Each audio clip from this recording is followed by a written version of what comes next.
So in support of our precious First Amendment rights, while we still have them, we present to you today our review of the 1996 Steven Seagal movie, The Glimmer Man. Joining me, of course, are Felix and Hesse for this August occasion. Thank you so much for having me. I love Steven Seagal. I think it's crazy that was allowed to make so many movies. It's like it's on par with me with like Jeffrey Epstein getting sent $200 million for no reason by everyone, by every billionaire. Yeah, he's a lot like a fake movie star from like a forgotten GTA game. Yeah, like a guy where you have to like throw a guy into a jet turbine so this guy can be in a movie. Yeah. even though he's a terrible actor and like looks like shit. There's no redeeming qualities. It reminds me of Wag the Dog when they get the guy who's going to be like the hero of the war, and it's Woody Harrelson, and he's a psychopath who like raped and murdered a nun. Well, we just got to use him now. We have no choice. I mean, I didn't know what to expect going into this because I mean, we used to during Trump 1, we would make fun of people when they were like, oh my god, like we're living in the Glimmer Man. The Glimmer Man was a documentary. But now it's like it really like I like take back everything I said. Like those people were right. We are living in the Glimmer Man. This is sort of a Steven Seagal B-side. This is one of his This is still like the prime 90s era Seagal, not the like later 2000s era Seagal where all of his movies are financed by and filmed in Bulgaria. This is when he was like still doing movies produced by Warner Brothers. But I think this is an interesting movie because it's a forgotten Seagal movie. And I chose it because this was on the cusp, like a sort of a turning point, if you will, in his career. Well, this was after he blew all of the credibility he had in Hollywood by demanding a 40-minute monologue to be included at the end of On Deadly Ground, warning us about the degradation of our environment by the petroleum industry. He was silenced for that. This was also the year directly following him being fired from the film Executive Decision for, threatening to kill John Leguizamo if he didn't follow his orders as a member of his Navy SEAL unit. He's so cool, and lest we forget, this is also the same year this movie was released. Under Siege 2, Dark Territory did not do Boffo B.O. So we're left with The Glimmer Man. And I think this is an important movie in the Steven Seagal canon of movies because this is the first movie where he decides to full-on become Asian. It wasn't working for him as a white man in Hollywood. And this is the first movie. This is slightly before he's decided to become black. But like this is definite. This is the first full Asian Seagal role. That is the thing that stood out to me the most because in my memory, this is like a real Mandela effect thing. In my mind, this movie marks his first experimentation with becoming black. But he just sort of dips his toe in. He doesn't dive in. But he does do that a little bit in this movie, but it's way more about him being Asian. He says, he tells the guy, get your white ass out of here at one point. Now get your ugly... he says, it's like, imagine Steven Seagal's face looking at you and saying, now get your ugly white ass out of here and don't come back. And it's just like, what? Who's saying this? That would be like, you would expect that line to be in the mouth of Keenen Ivory Wayans, his co-star in this movie. Yeah, I bet that was his line, and he went to the director and he's like, I think that should be my line. I actually been saying that for a long motherfucking time. I mean, there was this movie really.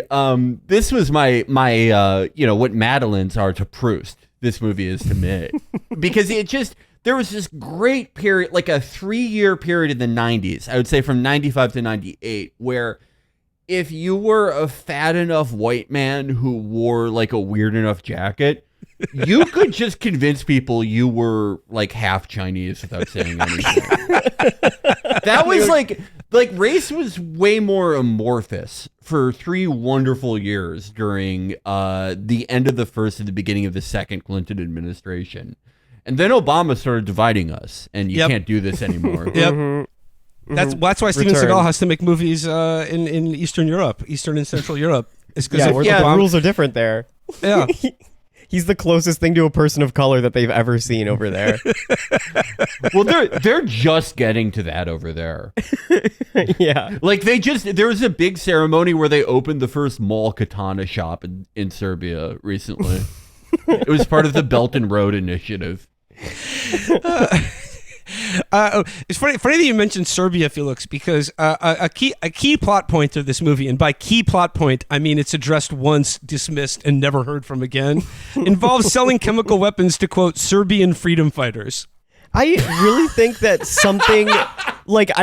that Warner Brothers like saw the dailies and was like, this whole sequence with the chemical weapons going off like downtown or something, and then him having to stop it. We got to cut that. We just got to end the movie right here because we are not spending any more money on this. I mentioned the film Executive Decision, and like I remember like Great film. It's just like it's a great movie. It's a way better movie than it has any reason to be, and it's like way better than you remember it.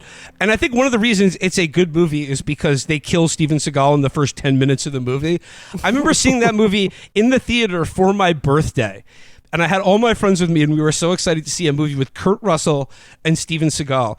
And it's one of the most shocking movie moments of all time to me. So is when Steven Seagal just dies in like within like they dock a stealth fighter jet to a passenger airplane that's like, you know, crossing the Atlantic.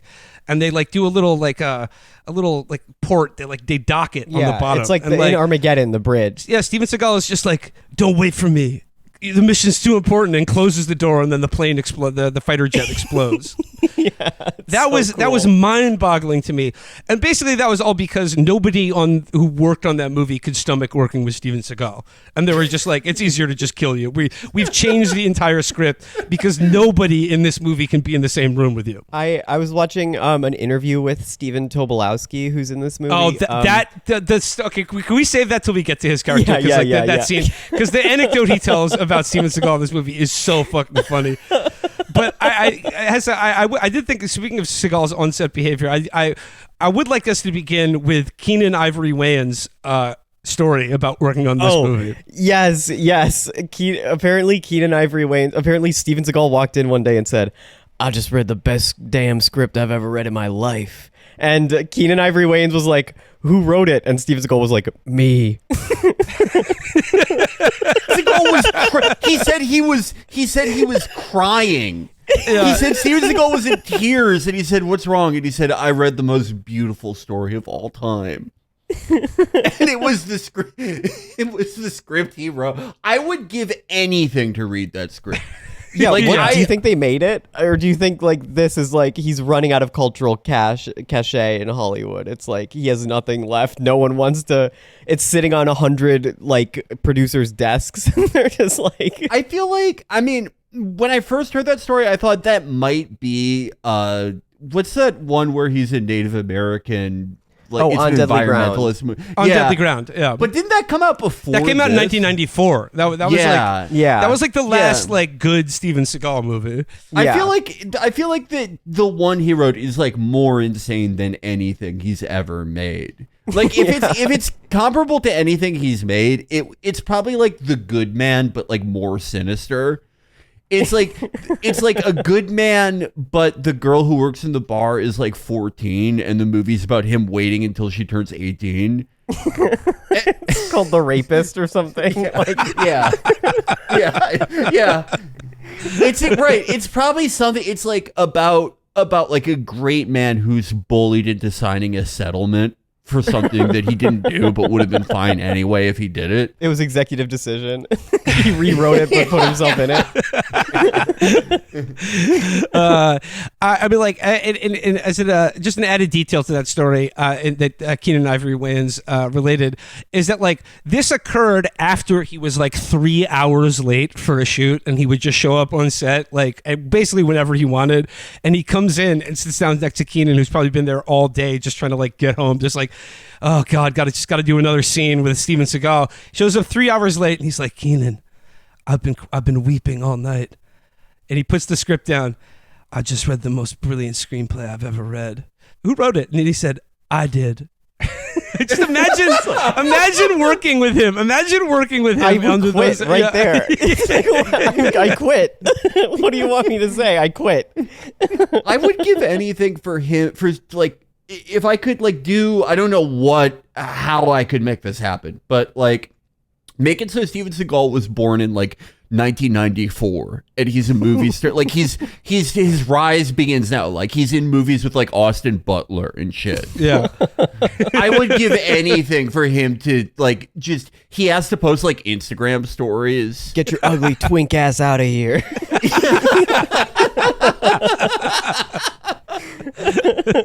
I just realized this movie it's the blueprint of Rush Hour. It's a Chinese cop and a black cop.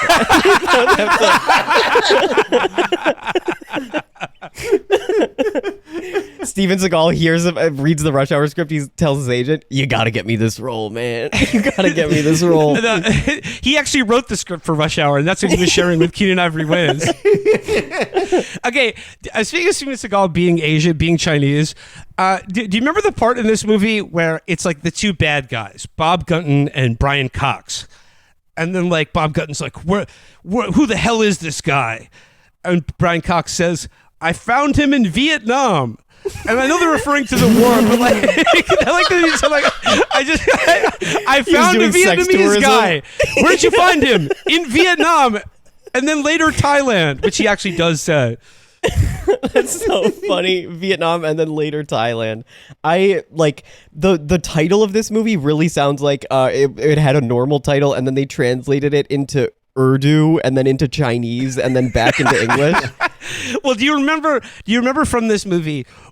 Because like, in the same scene where Brian Cox like unveils their evil plan, he gives some background about Steven Seagal's character, and he's just like, suffice to say, among the men he was hunting, he was known as the Glimmer Man. And do you remember the explanation for why he's called the Glimmer Man? It's so stupid. It's so it's like he goes, It's beautiful. For the men the CIA had him hunting, he was known only as the Glimmer Man.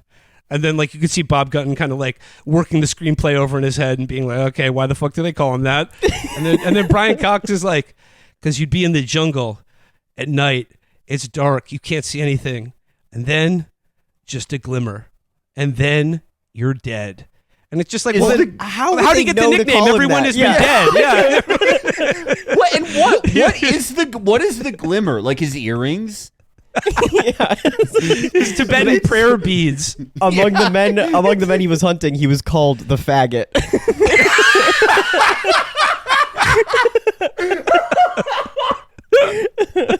They call him the white Chinese guy.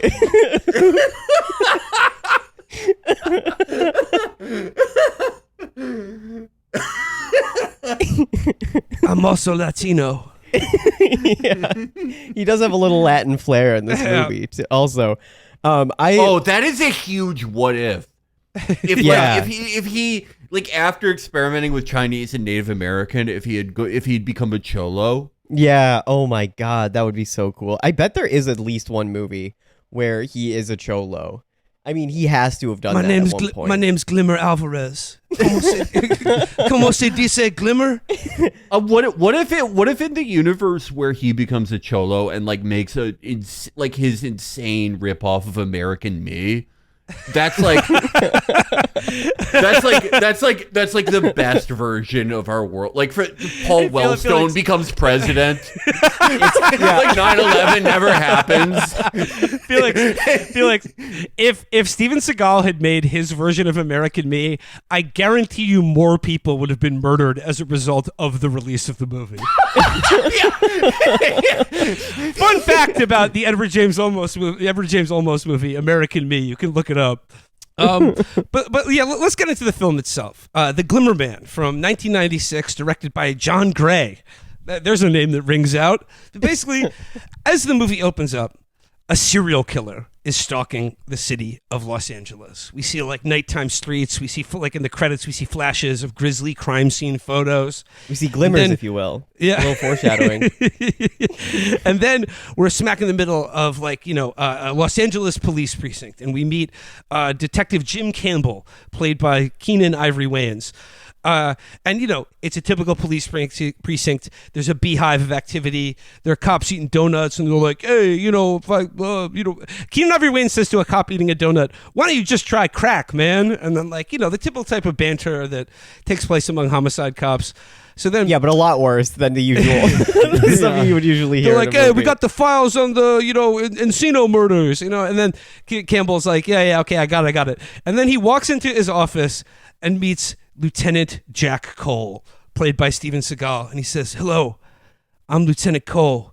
Me and my kimono have been assigned to the case." My name's Lao Chi. Can I just point out, he wears the jacket that Steven Seagal wears in most of this movie. It got a lot of circulation in the 2017, 2018 when people pointed out that Hillary Clinton had started wearing it.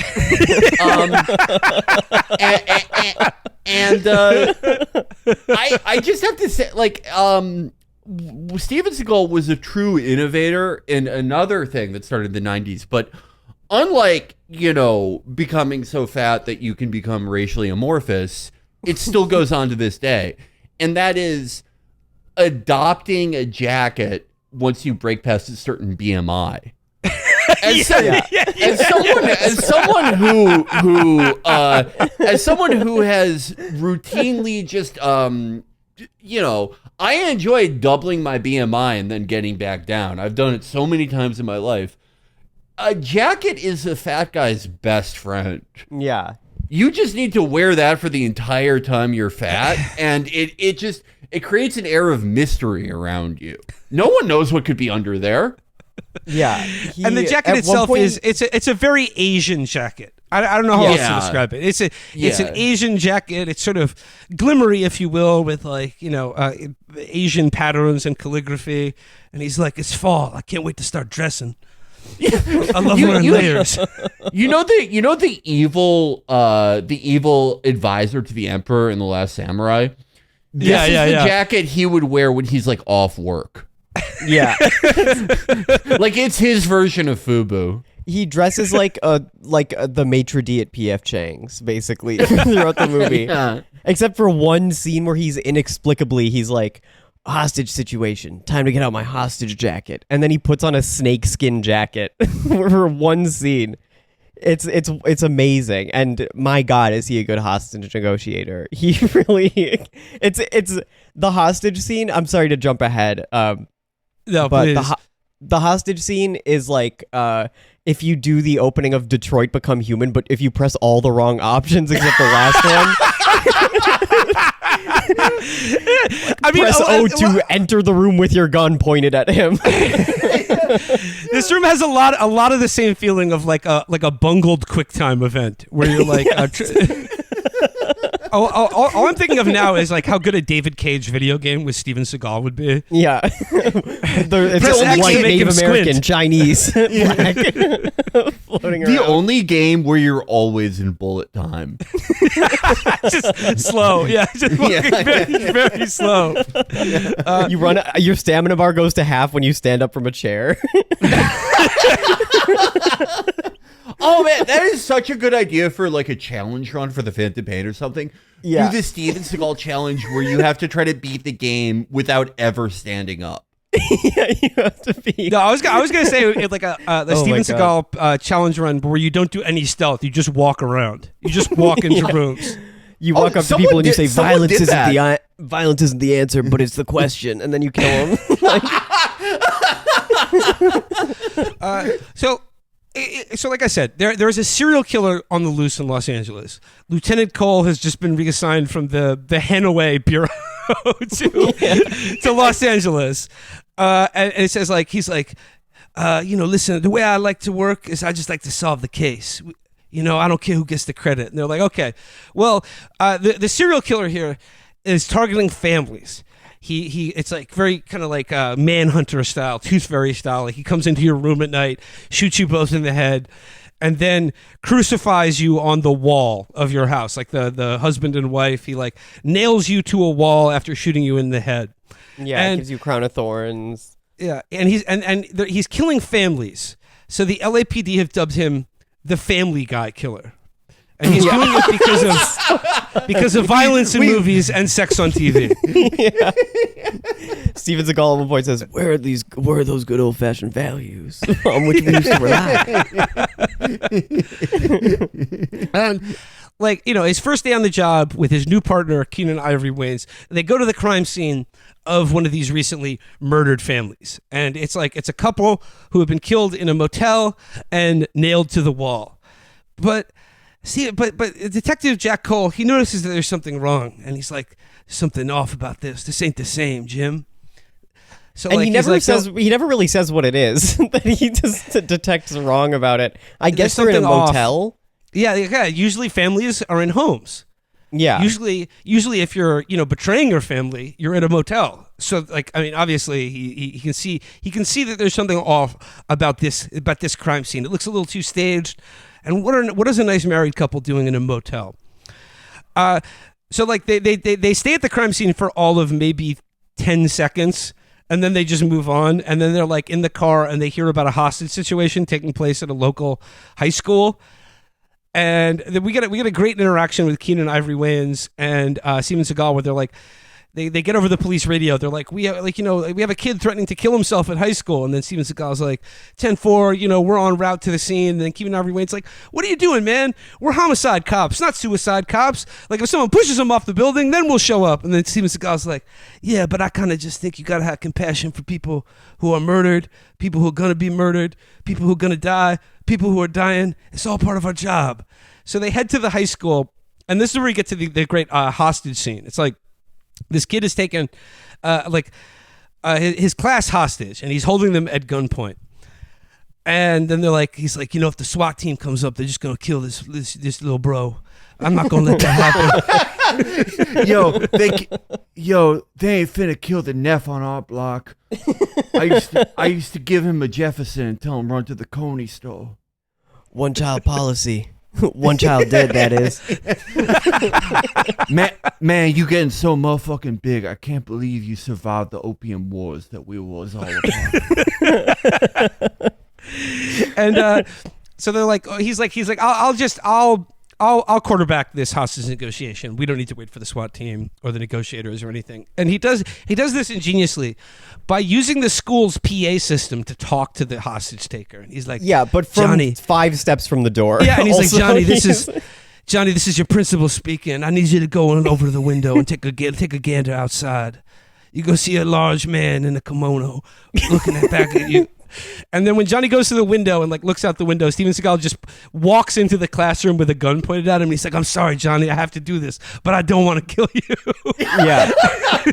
I just have to escalate things a little bit. I think if you got together like a group of like board certified psychologists, like not Dr. Drew, but like real ones, they would independently all conclude that this is the single worst thing you could show a teenager experiencing a mental health crisis. You say that, Felix, but I'm fairly certain that this scene portraying Steven Seagal's disarming of a hostage taker and brief negotiation with a hostage taker is taught in courses at Quantico about how to diffuse hostage situations. Yes. Imagine, see, here's the thing. I know he's the villain, it turns out, which isn't a big surprise, but imagine being that kid's father, and this man walks up to you. He's fat, he has a ponytail, he's wearing prayer beads, and he has a snakeskin jacket on. And he says, his gun's still in his hand, he hasn't put it away yet. He's like, I went in there, I saved your motherfucking son.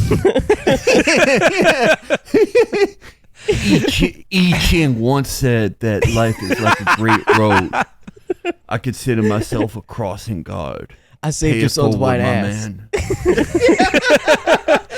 And the way in which he ends this hostage situation is so funny because basically he gets the kid to stand by the window, and then while the kid is still holding a gun, like walks very slowly towards him, and is like, I'm gonna have to do this, Johnny. I don't want to.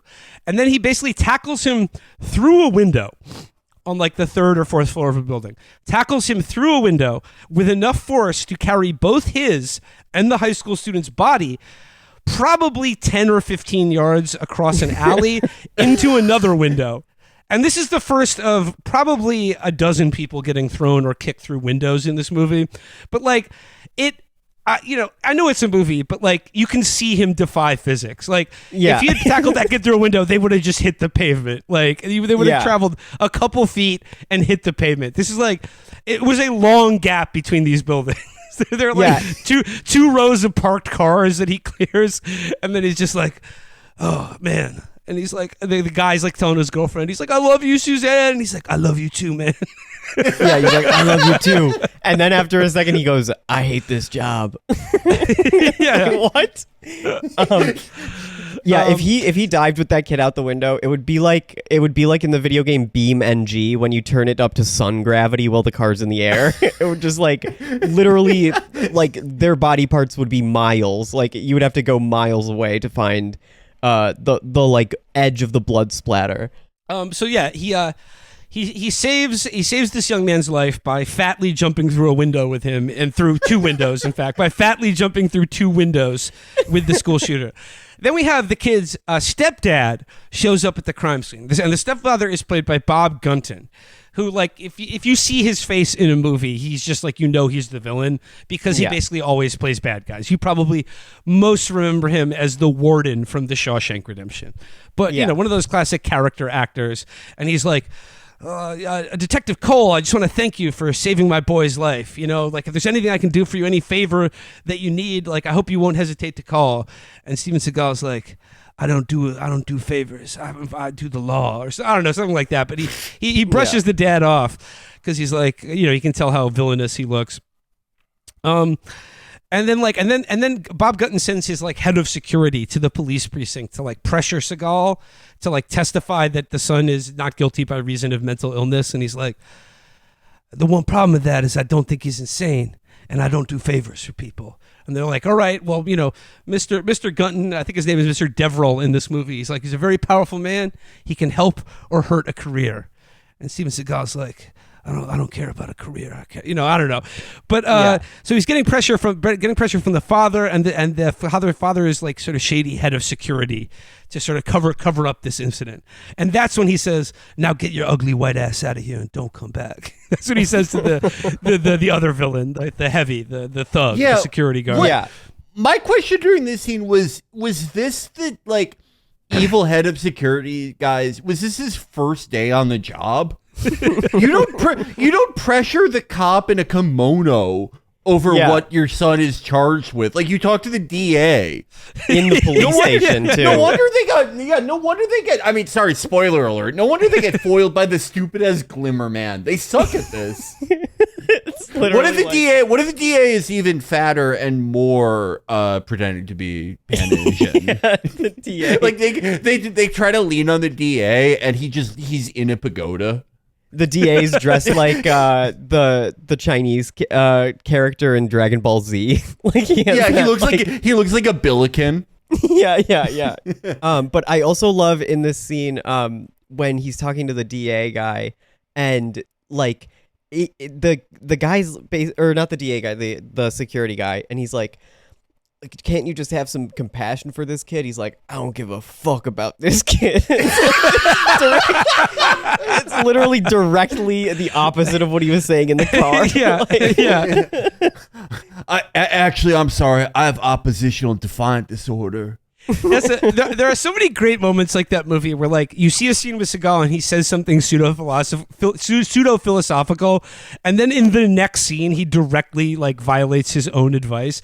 Like towards the end of the movie, him and Keenen Ivory Wayans are like setting up the bad guys, and Keenen Ivory Wayans is like, so what are we gonna do, man? I think we should just like go arrest them. And Steven Seagal's like, it brings to mind the great Persian tacticians and generals who wanted to teach their young warriors about strategy and invented a game called chess. And then they called the bad guys and they're like, meet us at this hotel room. And then he says like, the young warriors, they want to fight. The old warrior, he's patient. He waits till the enemy boxes himself in a corner and then exposes himself. And then then he makes his move. And then like 5 minutes later in the movie, they're like, all the bad guys are in a hotel room, like 10 guys with guns, all pointing guns at each other.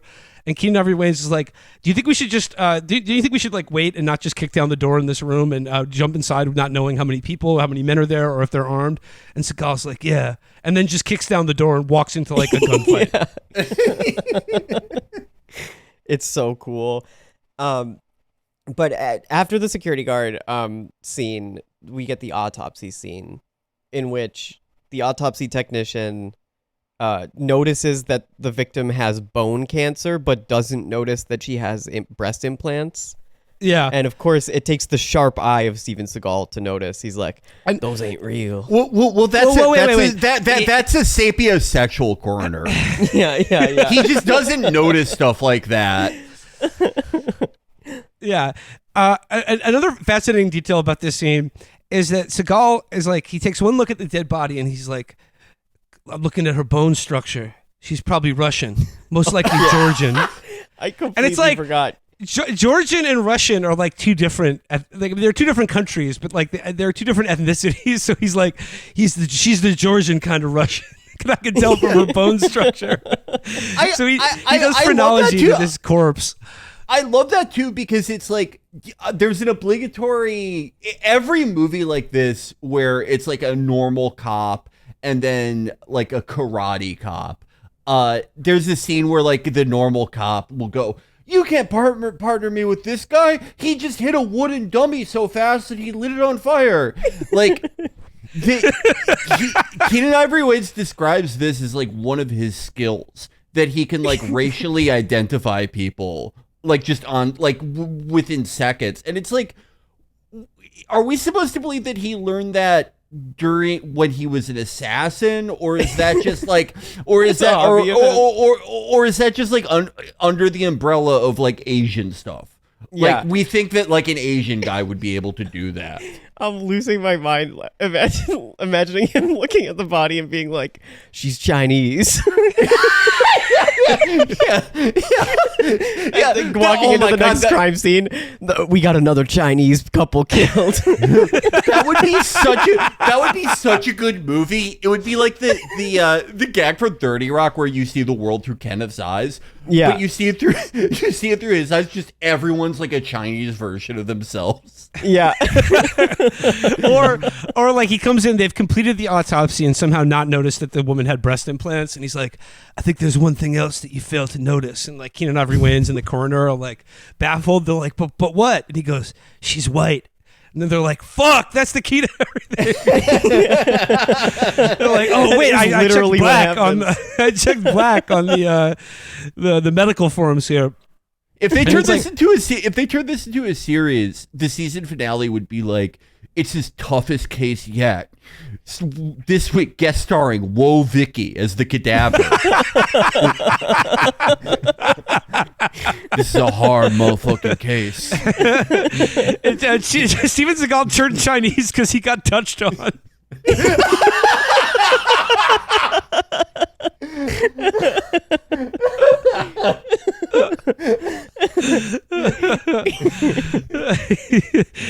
Seafood touched me one too many times.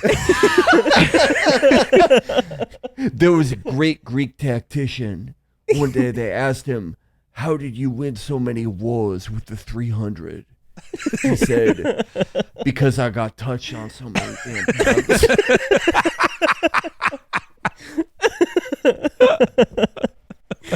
Oh my god! Someone does need to put Will Vicky in her movie, but that's neither here nor there. Yeah, but, I don't like she's great.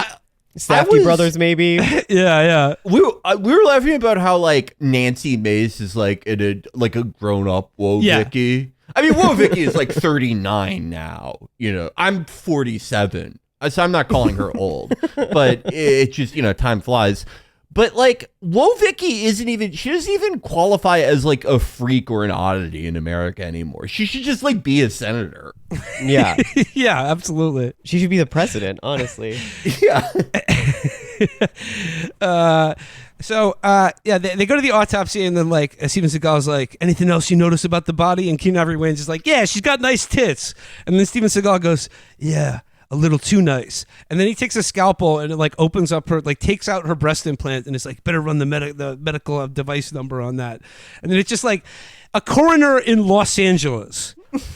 Like how many people come across his slab that have breast implants in the year 1996? Yeah, and he's just like it's crazy. Oh yeah, that's how we can identify the body.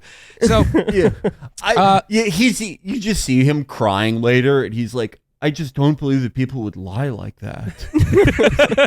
I bet you $1 million that was originally the coroner was going to do that, but Steven Seagal was like, I think my guy would probably know about that. Yeah. That is, and it's probably because Seagal, like, he thinks that's like one of his abilities, like in real life. He's like, I can always tell when breasts are fake. Yeah. He's just like, oh my God. And then the next scene, Seagal takes Keenen Ivory Wayans to his hood to introduce him to the folks. Yeah. He gives him a pass. Awesome. He gives him this is my favorite scene in the movie. He gets the Chinese pass to go to like a Chinese medicine store. and I love this scene because Seagal walks in with Keenen Ivory Wayans, and it's like one of those like traditional like Chinese medicine store where they sell all kinds of like weird powders and shit like that. And he comes in and like does the praying hands, and he bows and he goes Sifu, and then just speaks like basically a bunch of unintelligible non-Chinese to him. Where he's like Wanzo Ma, like it's like old man is just like this old man and his wife are smiling at him, and then like at this point like Keenen Ivory Wayans is like. He's like he suggests, he says you should take some deer antler. It's good for masculinity. And Keenen Ivory Wayans is like I have to credit Keenen Ivory Wayans in this movie because like he is trying as hard as possible to be the comic relief, and there's just nothing going on. There's nothing there for him to do. Absolutely you nothing. Know, like, it's a black hole. Like he looks at a jar of like dead insects, and he's like, damn, they're selling roaches. Like I'm in the wrong business. I could make money without ever leaving my apartment. And it's just like that just lands there. Like that's like a turd. Yeah. Like it's just he's got nothing to go off of with his acting partner. It's like this is my favorite type of script where it was written by like a 79-year-old Jewish guy writing a black character. So like half of his lines in this movie are like, man, black people don't fuck with incense. Like these bizarre assertions that are meant to be comedic, and Steven Seagal is like not helping him at all because he probably has like a rule at this point where he's like, I think it demystifies my character if I laugh at stuff. Yeah. And like it really feels every single joke, it feels like it's take 129 and Keenen Ivory Wayans is like just wants to go home. And it's like it's exhausting. And we got the height of comedy in this movie is that like Keenen Ivory Wayans, Lieutenant Campbell, he sneezes a couple of times, and then Steven Seagal's like, oh, I got some perfect ancient Chinese medicine to clear that right up. And he gives him like a little sack of powder, and he's like, put this under your tongue, which Keenen Ivory Wayans, who's like grossed and weirded out by everything in this store, immediately does it without question. And then he's like, oh, this tastes terrible. What is it? And he's like, it's just a little powdered deer penis. And then he's just like, and then that's it. That's the whole scene. They leave the Chinese medicine shop, never come back. It's never referenced again, except at the very end of the movie, when it's the last line of the movie, references deer penis again. Yeah. It's just a little bonding moment between them. Yeah, and Steven Seagal is like, I got put Keenen onto the right after. Imagine after the camera cuts, and he's like, this stuff that shit really does work, we gotta use real powdered deer penis, or else it's not gonna be authentic. After the deer penis scene, that's when I got my idea for a reboot of Laurel and Hardy. You know how like apparently like Tom Cruise for a while there, like on the sets of his movies, would have like Scientologists with like e-meters there to give like free consulting to people on long days of work to help them, to help them with Scientology. I'm imagining Seagal does that, but there's just like an old Chinese man with deer penis powder that he makes everyone take. Because like they're like, see, Seagal's 5 hours late. Like they're going crazy. Like none of us are gonna get home today. And then it's just like, have some deer penis, you'll feel better. Seagal's equivalent to a religious advisor is like the guy that sold Homer Simpson the monkey's paw in that episode.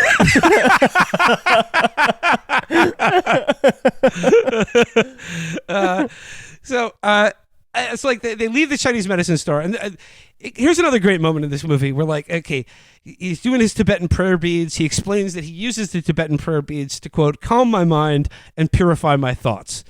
And then they say, okay, an informant is called in with info on the Family Guy killer, and they're like, okay, let's go check that out. On the way to talking to this informant, they see a couple guys breaking into a car. And Steven Seagal is like, hey, why don't we stop here and solve this crime? And Keenen Ivory Wayans like, wait, like, no, I thought we're on this other case. And he's like, hey, we're cops. So they go into this like parking garage and like accost these three guys who are breaking into a car. And then but by failing to secure the crime scene, they do not notice that there are like five other guys, like unbeknownst to them, who just walk out from behind a corner armed with guns, and they're like, they're Russian mafia guys, and then they're like, okay, we're gonna kill you now. And Steven Seagal's like, I don't like the sound of that, like he's like, hey, he's like, I can't fight. no, this is where he goes, oh, it's a shame I can't fight. And Keenen Ivory Wayans like, damn, I wish you told me that earlier. He's like, I can't. It's against my religion. I'm a Buddhist. He says that. And then he slits their throats 1 second later. He says that. And this is like I remembered almost nothing about this movie, save for the scene where he cuts four guys' throats with a credit card that has a razor inside of it. And he does that. He's got four guys all pointing guns at him at point blank range. And then he's like, How about I pay you some money not to kill me? I got lots of money right here in my pocket. Got thousands of dollars here in my wallet. I'm gonna reach behind me slowly, take out my wallet. And he takes out the wallet. He's like, I don't have cash right now, but maybe you'd like plastic. And he takes a credit card out of his wallet and like squeezes it, and a razor blade comes out of it. And then he just very quickly slices four guys' throats all at the same time. Yeah, like he's swiping it at the store, basically, but like on their necks. This is the type of thing you think of literally at age 5. Like, by the time you turn 6, you're like, wait, that's stupid. That doesn't make any sense. So, like, a fight ensues, and of course they prevail. But right before the fight happens, like, he says, I can't fight. I'm a Buddhist. It's against my religion. And then the Russian mafia guys are like, they'll be like, oh, you're such a tough guy. Like, how do you like it now with gun in your face? Okay, tough guy. What race are we? Chinese. And then there's a great moment where Steven Seagal says, my friend, he's a little bit country, but I'm a little bit rock and roll. And then there's a great moment, the Russian thug looks at him and goes, what does that mean? And I said the exact same thing. And it's just like, I was like, wait, what, like, this cool little action moment. My friend's a little bit country, but I'm a little bit rock and roll. I was just like, what the fuck? That's just a song. Like, that's song the Osmonds did. And like, you know, that's not cool. That's not cool. That's not a zinger you can do before beating someone up. Yeah. I hope you like seafood, because I'm a rock lobster. No, I mean, and also, people. My favorite line in this scene is when they first arrive, before the Russian mob sneaks up on them by just stepping out of a smaller parking garage within the parking garage that they're in. They have their guns pointed at these guys, and they have a screwdriver, and he says, "You got a screwdriver? We got guns. Looks like you brought a screwdriver to a gunfight." Like, what? Is that a cool line in his mind? That line was awesome. Yeah. Oh my god. So you'll remember that just a few moments earlier in my review of this movie, they ended up in the parking garage credit card, little bit rock and roll, little bit country fight scene, because they said that they were on the way to meet with an informant who had important information with them about the Family Guy killer. Now is the point where I reveal that nothing they never meet with that informant. Yeah. But the Family Guy killer does strike again, and they totally forget about the informant that had information, and they go to another crime scene. I feel like, but the parking garage also is tied into the Family Guy killings. It's tied into the whole thing that they're investigating, and I feel like whoever wrote this movie was like read a Raymond Chandler novel or something, and was like, oh, there's two separate cases, and then at the end it turns out they're all one case. And in this movie, the two cases are the Family Guy murderer and three guys breaking into a car in a parking lot. So they show up to another murder scene. This one is in like a very nice house. It appears that the Family Guy killer has struck again. But like Steven Seagal notices that there's something off about this murder scene too. And you can tell he doesn't say anything to anyone, but you can tell there's something off because he's making a face that looks like he's having trouble moving his bowels. He does the bitter beer face. Yeah, he does the same face that he does in every single other moment of the movie. And Keenen Ivory Wayans is like, are you okay? And it's like, you should have asked him that hours ago when he started making that face when you first met him. That should have been the first thing you ever said to him. Yeah, are you okay? Why are you dressed like this? Are you okay? Yeah. Are you sure you're a police officer? So like, yeah, they're the lead investigators of this case. They show up to the crime scene and once again spend all of 30 seconds there before it's just on to another scene. And then we get this baffling scene where like Seagal, like he comes home and is greeted by a woman in his house. And I was just like, wait a second, who's this woman? Is it his wife? But then he starts talking to this woman and he's like, it's been a bad day at work. I got to tell my kids their mother's dead. And I'm like, wait, what, like the woman, I thought you were the kid's mother, but no, this was baffling to me because I assumed, because like, I was like, hold on a second. The murder victim is his ex-wife. And then I'm like, okay, well, then does he live with his sister now? No, in the movie, apparently in earlier versions of this movie before it was edited, like Steven Seagal's current wife was a character. But she's in one scene in this movie where I thought she was his sister. And then he's like, my God, I got to tell my kids that their mother's dead. And we never see his kids at all. We see his kids. We see a scene shot through a pane of glass as he goes outside and they're playing in the backyard. And we see him kneel down and sort of put his hands on their shoulders. But we don't see any dialogue. We never hear from the kids again. We're just going to take it as read that this was devastating for them. They instantly killed themselves. I cannot think of anyone worse to break that news to a child or really anyone. Like if I as a little kid, if my parents like died horribly or like anyone in my family, I would rather have like JD Vance inform me. Yeah, I would rather have him be like, your mother is ontologically not alive than like this fucking idiot wearing like dining tapestry from the 1970s. Yeah. Going, I got bad news. Someone snatched your mother's birthday. And then they're like, what do you mean? It was mom's birthday last week. And he's like, you're not hearing what I'm saying to you, little bro. She's not coming home. Your mom is probably going to get reincarnated as something cool like a falcon or an eagle. Don't worry. They're like, so when are we going to see mom again? You're not. The ops got her. I got bad news, shawty. Someone slimed your mother out. Here's a picture of the crime scene just to make you know it's real. She's like crucified, nailed to the wall. Yeah, she was nailed to the fucking wall. Yeah. Well, I thought that was so... I had the same problem you had where when he's in that woman's cooking dinner and this lumbering idiot is in her kitchen like... I thought it was a home invasion. Yeah. Yeah. I thought she was a suspect or something. She's like cutting celery and he's like, every father fears the day where he has to tell their kids that they're orphans. And she's like so sympathetic. And like at no point never explained who the fuck she is. It has not been established at any point in this movie that he's married, was ever married, or has two children. And you're just sort of like, and then when he walks into the house, you're like, oh, this is his wife. And then the first thing he says to him is like, the mother of my kids is dead. And it's just like, it creates this like an Escher drawing in my mind that I can't get out of. It's so cool. Like a logic bomb in with a robot. It's just like I just shut down. It's like the old sort of logic problem intended to display innately misogynistic views, where it's just like a child is rushed to the hospital, like he's on the operating table and the doctor says, I can't operate on this child, he's my son. What explain that? It's like that, but in movie script form, and it doesn't make sense. Oh my god, he's so cool.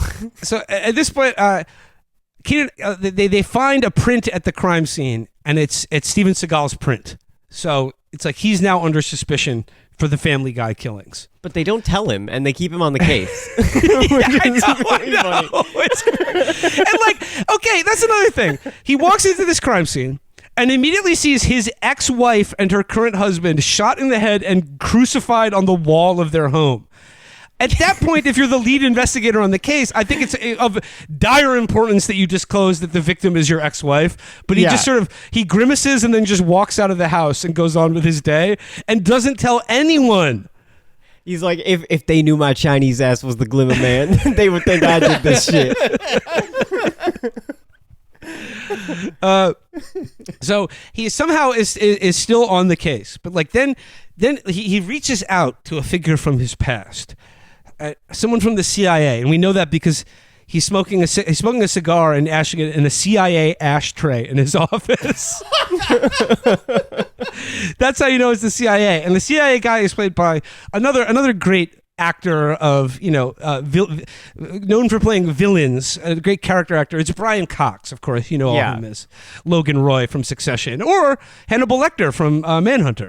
Or he also plays a CIA guy in a ton of movies, like The Bourne Identity, The Long Kiss Goodnight. Just a great villainous guy. And then once again, talk about sort of culturally, racially, and ethnically ambiguous. It took me to the very end of this movie when someone mentions, they're like, yeah, like short guy, beard, had a southern accent, and they're referring to Brian Cox's character, and I was like, wait, stop. Wait, what? At no point in this movie did Brian Cox have a southern accent. And then in the next scene with Brian Cox, where they kidnap him, he's wearing a Colonel Sanders, he's dressed like Colonel Sanders. He's got a fucking string tie on, and he's like, I do declare, Mr. Smith, I say, you gotta let me go. It's like, he's saying this in his like thick Scottish accent. If you let me go, I will establish a treaty between the Confederate States of America and Siam. The scene where he meets with Brian Cox is maybe my favorite scene in the entire movie, because it's Steven Seagal walks into an Italian restaurant. An Italian restaurant that looks like a Chinese restaurant. Yes, literally, yes. And it starts, punches out a random guy and then walks into Brian Cox's office or his room, in the back of the restaurant. And he's like, Brian Cox is like, good to see you, old friend. And Steven Seagal's like, shut your damn ass up. Because Steven Seagal's like, we got to change this scene. This is the bad guy. And they're like, oh, I'm going to sit your 5 yen ass down and make change. Steven, your character doesn't know that's the bad guy. And he's like, yeah, he does. Trust me. So, the scene where and by the way, I don't know if you noticed in this scene, the restaurant is referred to by two different names in this scene. Yeah, I mean, if I thought anything in this movie was intentional, it would probably be my favorite movie ever made. Because it's like the only real movie I've ever seen that reminds me of the narrative style of Dan Quinn. Where just people and events and relationships just come in and out of existence. It's very, I always think Dan Quinn is a true heir to Pynchon. But it also, I guess a lot of things remind me of this game, but it also reminds me of The Phantom Pain, which is famously a game with where your player character is an unreliable narrator because he got his brain scrambled by exploding in a helicopter. And this feels more like The Phantom Pain than any movie I've ever seen. Even the movies that The Phantom Pain just completely copy scenes from. Yeah. I was thinking, it would be funny if this movie had a Shutter Island style ending where they're a bunch of doctors come out and they're like, we just wanted to show you how ridiculous this all is. And he's like, you mind if I pay for that in card? Takes out the credit card. They're like, no, put it away. Brian Cox is his old CIA handler. And he busts in on him having a private lunch and he's like, and he begins to like spin his theory of what's going on with the case, which is that there is a serial killer, the Family Guy killer, but the last two killings, the two crime scenes we've been at, have been the work of a pro and not a serial killer who's like taking out his targets and then using the MO of the serial killer to like cover his tracks. And he's like, I think you know who that pro may be, to Brian Cox. And he's like, don't know what you're talking about. Bye. And then as he leaves, it's unclear whether these are Brian Cox's minions or just fellow diners, patrons of this restaurant. Absolutely unexplained. Yeah. It could not be explained less. And he does his Aikido to one guy, like to get into the private lunch. And then as he's leaving, the guy comes up to him and he's like, if you ever do that to me again, I'll fucking kill you. And all your Chinese mushu potions won't help you. He literally does say that, yeah. He says, all your Chinese mushu potions won't help you. And he's like, that's what you think. Mushu is for dessert, by the way. No, he says, it's funny you say that because I got an excellent potion that'll help with that bruise on your head. And the guy's like, what bruise on my head? And he's like, this one. And then he punches him and destroys the restaurant. And then when he comes into the restaurant and beats up the maitre d', like he's on the phone, like trying to do a reservation, and the name of the restaurant is like Marcello's or something. And then as Seagal leaves, the phone at the hostess, the maitre d's like little area rings, and he picks it up and he's like, "Hello, this is Linto's." No, sorry, you can't have a reservation. They're closed for renovation. And it just walks out. If that was intentional, I would be like, this is the best fucking movie ever made. Like, this is awesome. It's amazing too, because like I love, like, as he's beating these guys up, it's one step removed from him like grabbing a bottle of wine and like throwing it out the window to break the window. Like he's just destroying the restaurant for absolutely no reason. Like there's no rhyme or reason to it. Now, Steven Seagal, we know he is a master of Aikido, and he's got a very specific and I would describe as somewhat sedate fighting style, but that is the art of Aikido. It's about it's about using the energy, strength, and vitality of your opponent against them, and sort of using your own lethargy and lack of flexibility. That becomes an advantage. But like Hesse and Felix, I wonder if you noticed this, like. There's a couple scenes in this movie where Seagal fights guys, and like usually he's like grabbing people's limbs and like breaking their arm, or like they go to kick him and he like just sort of grabs their body and throws them. He does a lot of like hip tosses and like twisting people's arms around. That's like a typical Steven Seagal style fight. But there's a lot of scenes in this movie where like I can only describe it as him throwing hands with another man. And they're both sort of like rapidly throwing fists at each other. And the only thing I can really compare it to is when my cats get in a fight. You know, like when cats fight, and they're like they'll like one of them will like put their paw up very high and just kind of hold it there over the other cat, and then in rapid succession, it'll just go bat bat bat bat bat like really quickly at the other one. That's how I kind of describe the fighting in this movie. Yeah, I mean the thing about punching is. You don't want to involve your legs or your core at all. No, all your power comes from your hand. Yeah, exactly.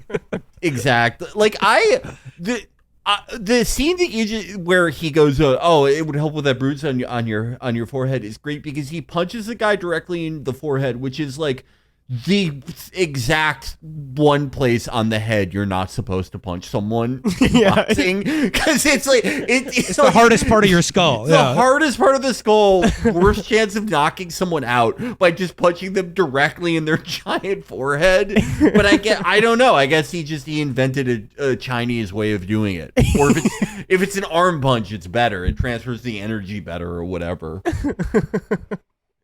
Well, as he's destroying a restaurant, Keenen Ivory Wayans is doing actual police work, and like I guess like it's the informant that they were originally going to see, or maybe just another informant. But I believe she's a prison art therapist, and she's recognized the sort of childish doodles on the walls of these houses done by the Family Guy killer, and I believe she's played by Nadine from Twin Peaks.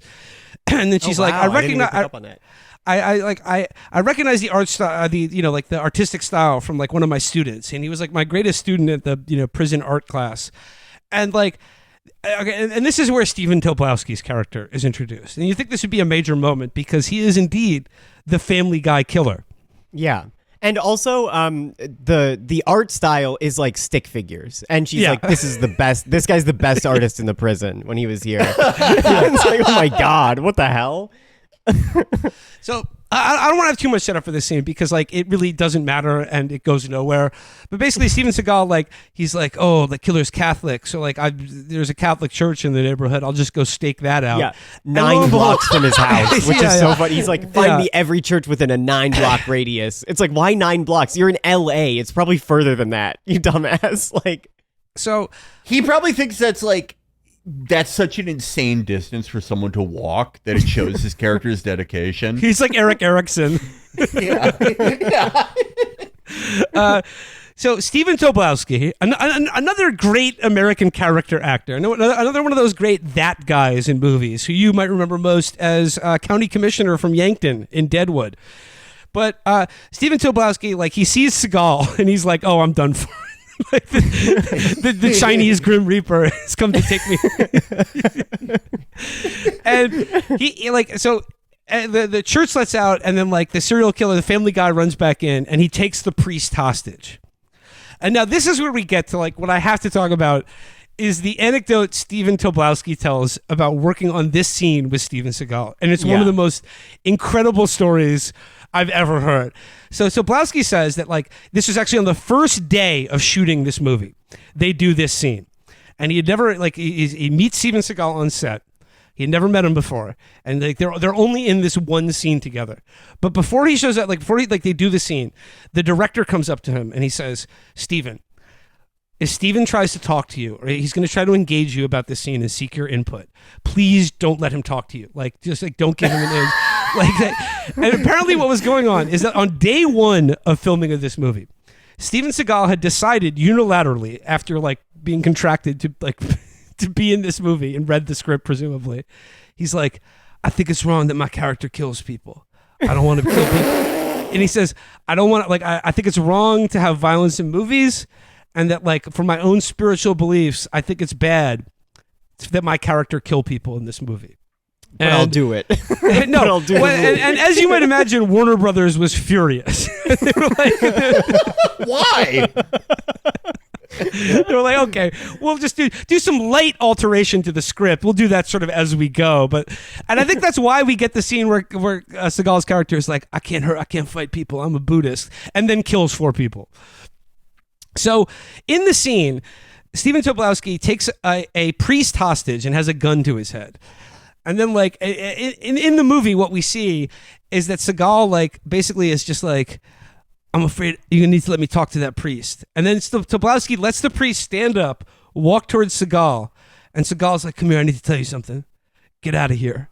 And then the priest just walks out of the church. And it's that easy to depose the Pope. Yeah.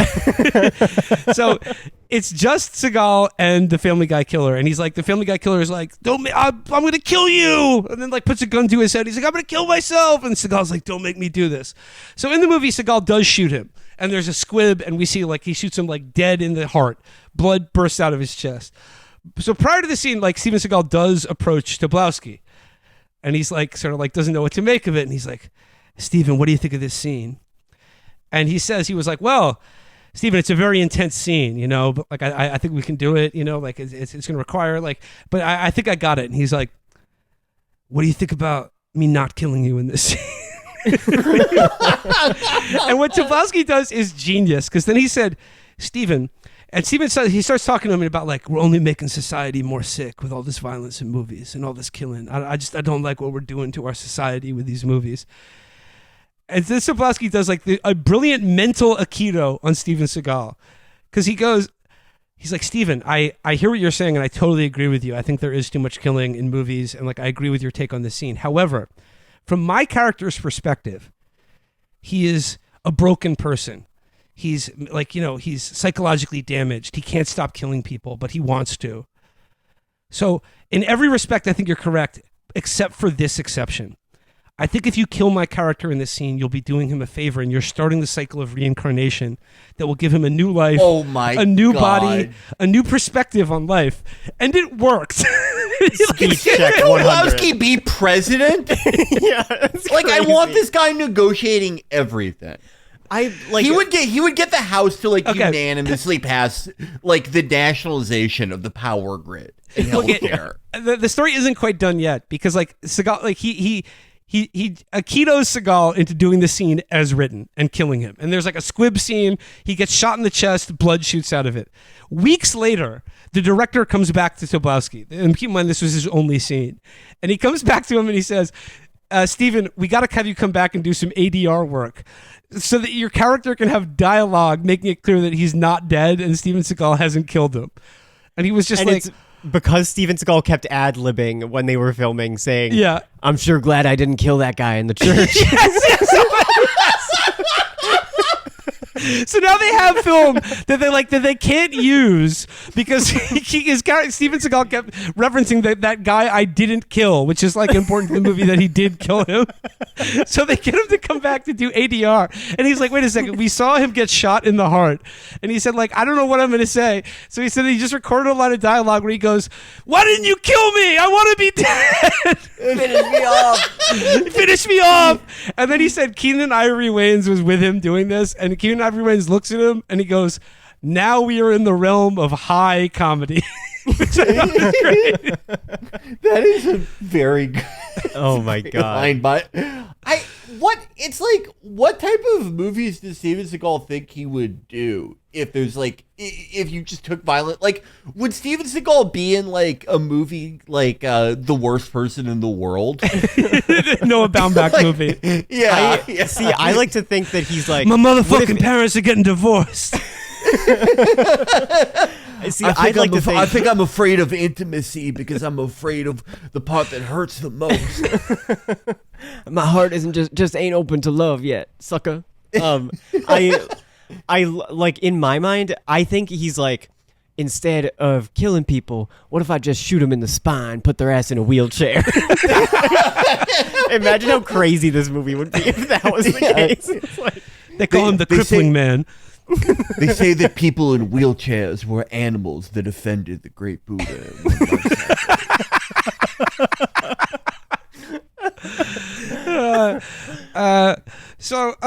After that, like the Family Guy killer has been taken care of, but like they still think that prior to killing him, prior to being killed, the Family Guy killer does say that the victims that they're investigating were not his handiwork. Someone else was called to do that.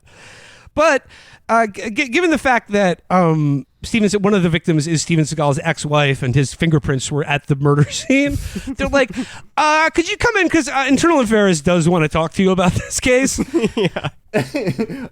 We did an autopsy on your wife, and this is, look, I'm really sorry to tell you, the last thing she saw was a glimmer. It was recorded in her corneas. We got the glimmer on the glimmer graph. Like, look, we know that you're not the only guy who glimmers, but we have to talk to you. It's policy. So, when we were discussing doing this movie, I said that I don't remember much from it, except for one scene which sticks out in my head some 30 years later. And it's the polygraph scene. And I don't know why. Oh my God. But they sit down Seagal and they strap him up to a polygraph.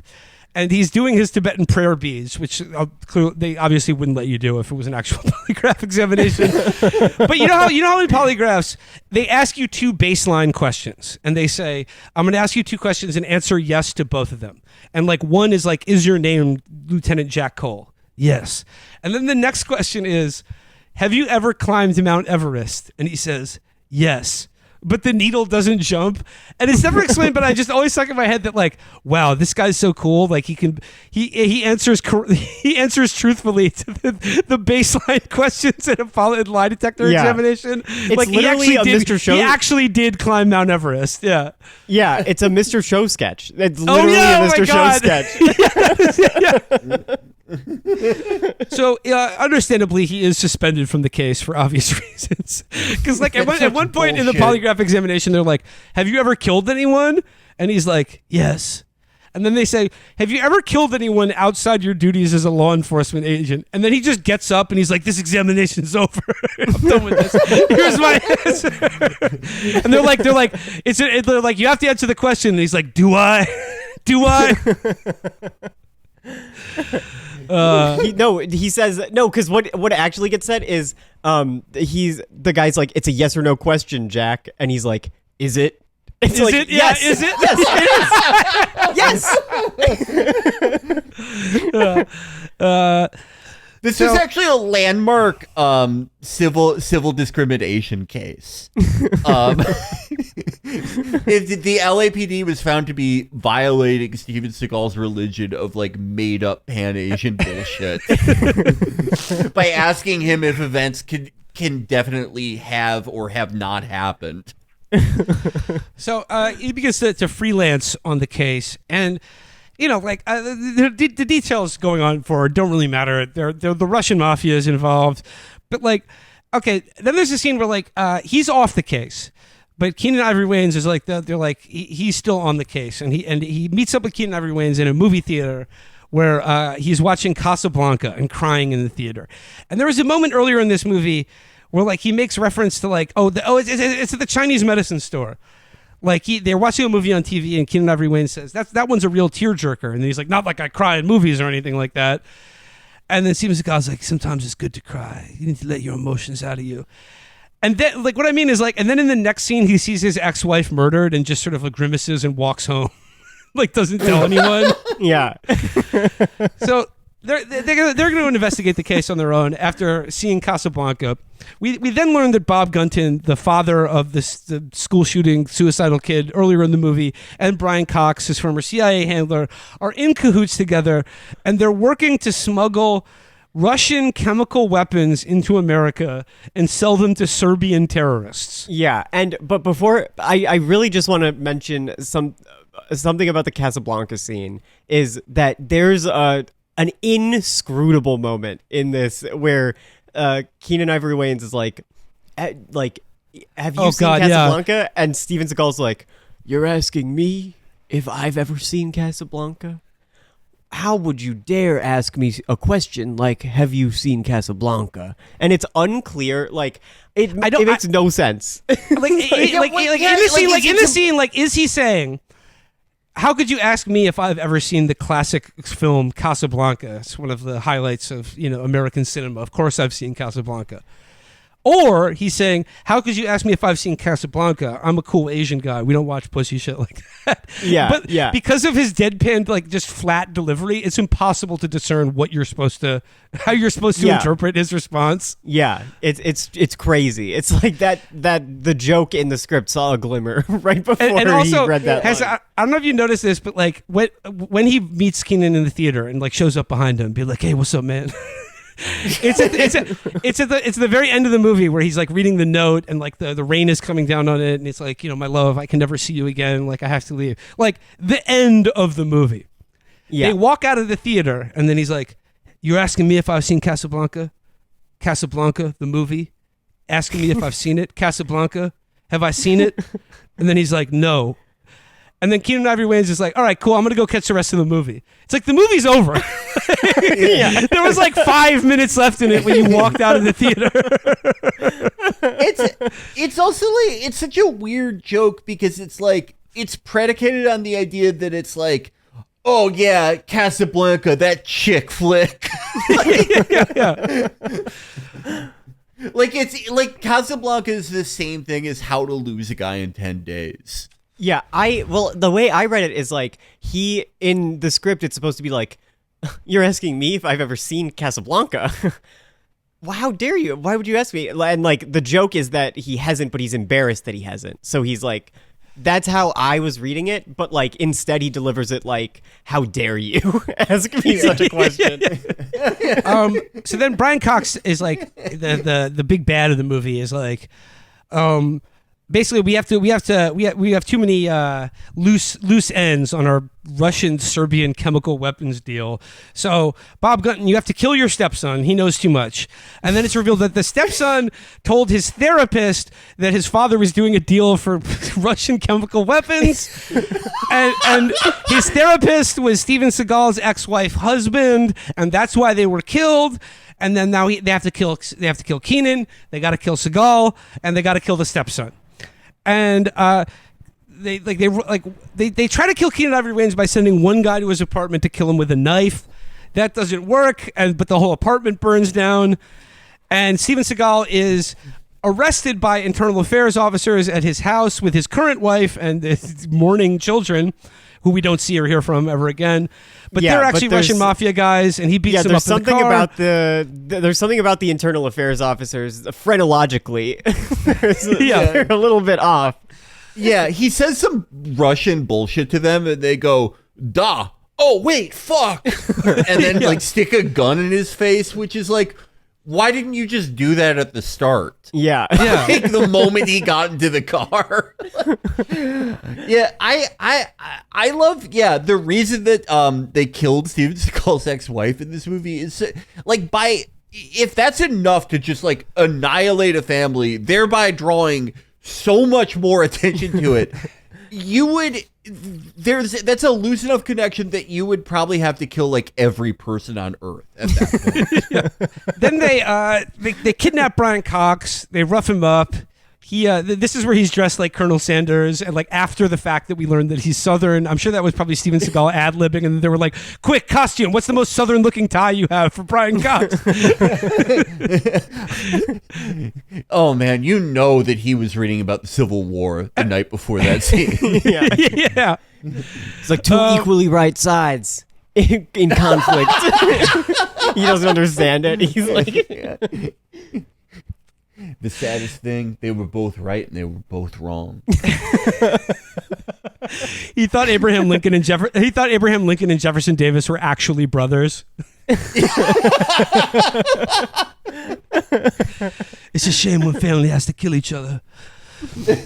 And then like they set up all the bad guys because like Bob Gunton is like, okay, the Russian-Serbian chemical weapons deal is going down at some like Fleabag motel in downtown Los Angeles. They contrive it so that they record Bob Gunton on the phone, double-crossing his head of security, who we saw earlier in the movie, who did all the murders. They record him on the phone. They play the recording to the security guy so that everyone is just basically kind of set up for a double cross. And like, I don't know, like I don't know how to talk about the climax of this movie, other than to say no Russians or chemical weapons ever appear. Yes. And the funny thing is, when they're setting up like the meeting, it's like in a normal movie that would take place in like an interrogation room, you know, where they record him saying that he's going to make a deal or something. But I feel like the actors were just like, I don't want to come to set. I don't want to be in a room with Steven Seagal anymore. And they're just like, okay, we'll do it. He calls you on the phone, like literally, like he's calling his wife and saying, I'm picking up some dry cleaning on the way home. Like it's so casual the way that they conclude the case. Do you think that like the Russians and Serbians never showing up was like actually a very smart commentary about how the national security state like invents threats? Yeah, I think that's exactly right. Right. Yeah. We get Seagal's philosophizing about how Persian tacticians invented the game of chess so that old warriors would know to be patient before engaging in combat. Then they just run into a room with 10 guys pointing guns at each other. He fucks up the anecdote. There was an old warrior and a young warrior in ancient Persia. Before the Battle of Thermopylae, they see 300 Spartans. The young warrior says, we should go fuck those Spartans. And that's why... And the old warrior says, no, we should walk down the hill and fuck them all. So that's why my Chinese ass only be moving diagonally. They call me the bishop. I play with 2 kings, no queens. Because it's a man's game. Have you ever played 2 king chess?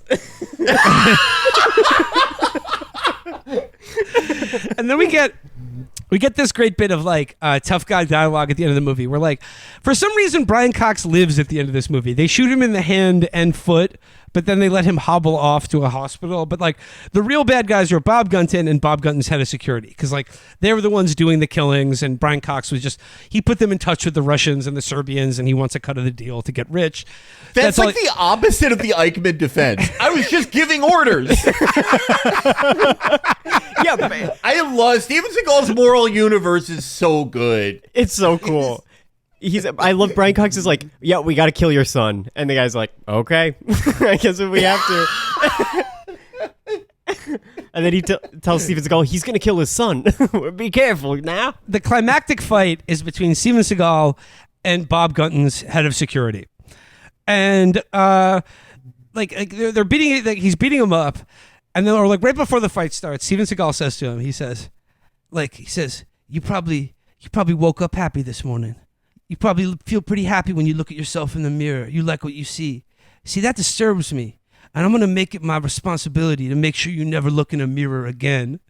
I love that. He grows fangs and bites him in the neck.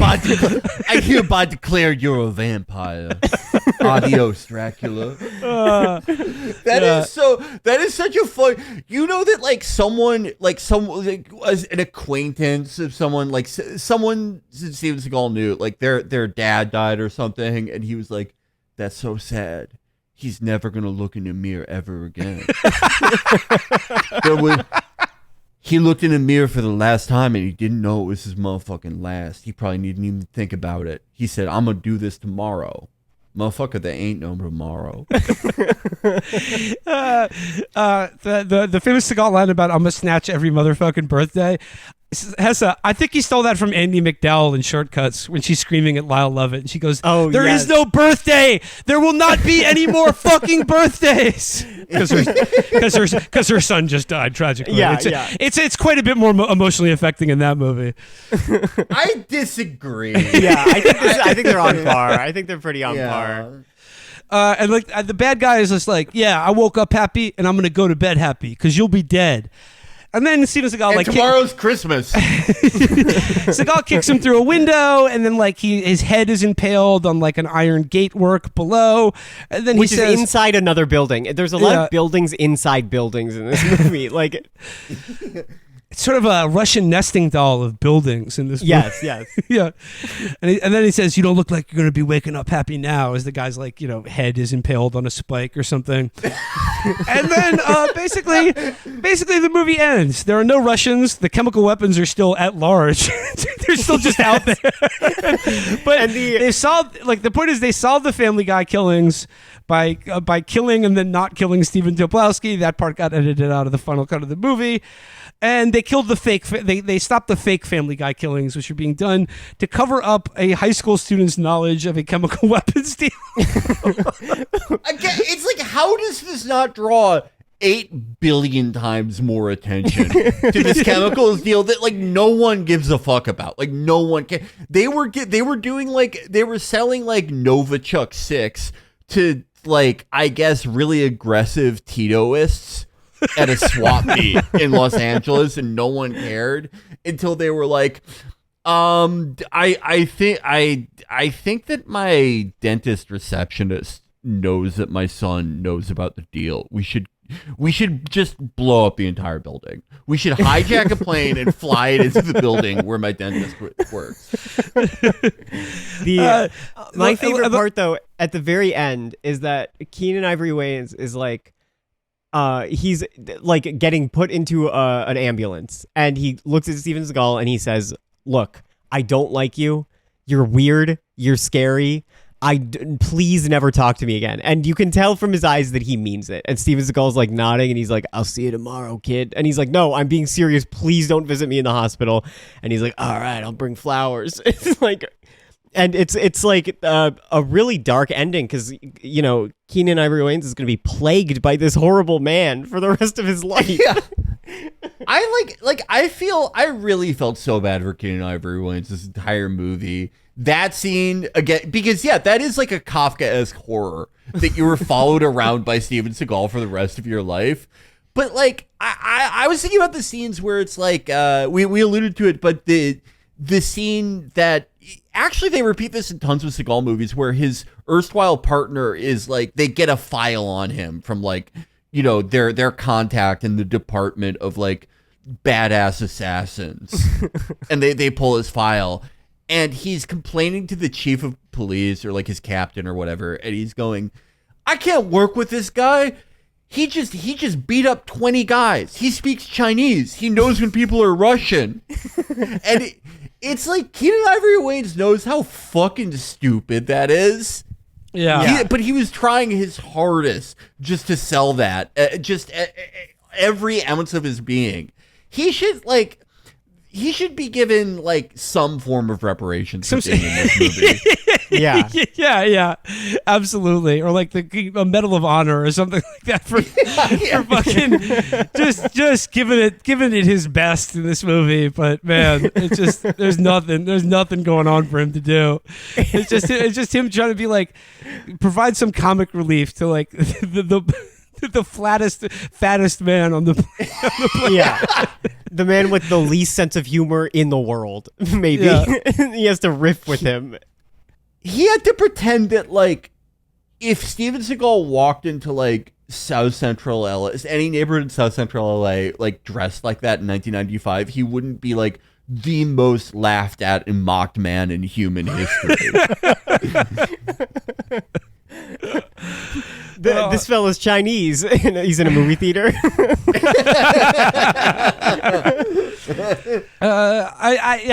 I think that does it for the Glimmerman. The only other note that I didn't get to in this movie is we get a cameo from another American character actor, Peter Jason, who's another denizen of the town of Deadwood. You may remember him as Con Stapleton, one of Cy Tolliver's flunkies.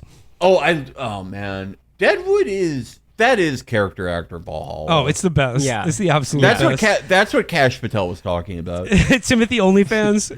Yeah, John Hawkes. Oh God. Oh my God! Well, actually, John Hawkes should play Pete Hegseth in a movie. Oh, that's good. I could maybe see that. Ian McShane, Powers Booth. I'm just gonna list all the actors from Deadwood now. Yeah. But Powers Booth, we should clone him. Oh my God, he's the best. He's the best actor. Just such a great evil face. Oh God, the way the venom in which he imbues every word he says. Yeah, the scene where he talks about Joni and he's like, "You never seen a woman till you seen one with flies in her eyes." It's just so gross, so sinister.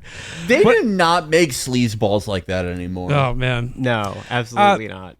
I should say, actually, we talked about a movie today, but before we end this episode, I would like to give a plug because Hesse, Felix, and I were just in a movie that I saw this weekend, and I would like to just use this opportunity now to say, first and foremost. Rent the 1996 Steven Seagal movie, The Glimmer Man, directed by John Gray. And then, once you've done that, if you have the opportunity to see Castration Movie Anthology Part 2, Best of Both Worlds, directed by Louise Weird and starring Lex Walton among a really amazing cast in this movie. But included in the cast are Hesse, Felix, and myself. This is, I'm just like, Hesse, have you seen the movie yet? I haven't seen it yet. Okay, Hesse, I'm going to tell you, you're amazing in the movie. Oh, Hesse plays a cult leader, and she is extremely funny, but also very sinister. And you bring a Powers Booth style malevolence to this movie. Oh, beautiful! Oh my gosh! Yeah, look, this is it is a extremely funny, extremely upsetting, and also extremely long movie. Sitting through this movie, it is something of a test of endurance. But I would like to say I could not be more proud to be involved in the movie. Felix, the scene that we're in got big laughs. And a little pull quote here from Vera Drew, the People's Joker, let me know that she was, quote, dying with laughter during our scene. So I can report... Will killed that scene. He was, he was Keenen Ivory Wayans. I was Seagal. But no, seriously, Castration Movie Anthology Part 2, Best of Both Worlds. If you get a chance to see it in theater or rent it, it is an experience. I will reiterate again, it is extremely funny, but also extremely upsetting. And it features some incredible performances, including ourselves here. But I would just like to say, congratulations to Louise Weird, because pulling off what she does in this movie is kind of unbelievable to me. I don't quite know how to describe it, but it is a very challenging work of art that is a high wire act that really does The movie's 5 hours long. Okay, it's 5 hours. This is part long. 2. Part 1 is 4 hours long. You do not need to see part 1 to understand part 2, but it is I can only describe it as a Dante-esque nightmare and odyssey through the nighttime streets of New York City. Like I said, I don't want to give too much away about the movie, but other than to say you must see it to support Hesse, Felix, myself, and Movie Mindset. You must see it. It is a movie that, unlike almost anything else, I would compare it to Inland Empire and Mike Leigh's Naked. So if you're a fan of Movie Mindset, I think if you are an extreme movie sicko or just otherwise a sick person, you will enjoy this movie. It is a real tour de force. It is kind of indescribable, but like it has to be seen. It demands to be seen, and I would just like to thank Louise and everyone involved in that movie for asking Felix, Hesse, and myself to be a part of it, and I could not be more proud of how it turned out. We had such a great time making our scene, and I didn't even know it had just come out, but it is. I'm probably gonna watch it after this. I mean, sight unseen. I was just gonna say that like long, uncomfortable, and upsetting. That's like my trifecta for movies. I'm not kidding. Yeah. I'm like, this movie is extremely long, extremely uncomfortable, and extremely upsetting. So, and once again, thanks to Ivy Walk and Lex Walton, who we shared that scene with. It was really, really fun to do, and I'm really excited for you guys to see us in the movie. Or if you just want to skip to our scene, it comes at around the 3.5 hour mark of the movie. I love it. Like Luis has the same. She has the same thing that like Hideo Kojima has, where when he was making Metal Gear Solid 2, he was like, I think that the final part of the game should be a 4-hour-long Mexican standoff where you can't take your hands off the controller. And Konami had to be like, we're going to fucking kill you. Yeah. But like, it's only the greats have ideas like that. Like a true great is like, they just have a unique vision that they want to pull off in spite of, or maybe because it will torment some members of the audience. So it is the sign of a true artist. Oh, and Felix, the first image you see in this movie is the opening credits, and it's Donald Trump speaking on TV, filmed on very grainy video. And the first thing we see in the movie is Donald Trump's face and then your name. It says Felix Biederman because they did the cast alphabetically. Your name is the first one in the credits. At the beginning of a 5-hour movie, the name Felix Biederman is the first thing you see. I am so proud of that. Oh, that's amazing. That's amazing. Oh, my God. All right. Once again, see Castration Movie Part 2 to see Felix and I's film debut. And Hesse's a really phenomenally evil turn as a cult leader. It's the role you were born to play, Hesse. Thank you. Conflict is not abuse. Yeah, conflict is not abuse. You'll get it when you see the movie. Yeah. All right. That does it for today's episode, everybody. Till next time, bye-bye. Bye-bye.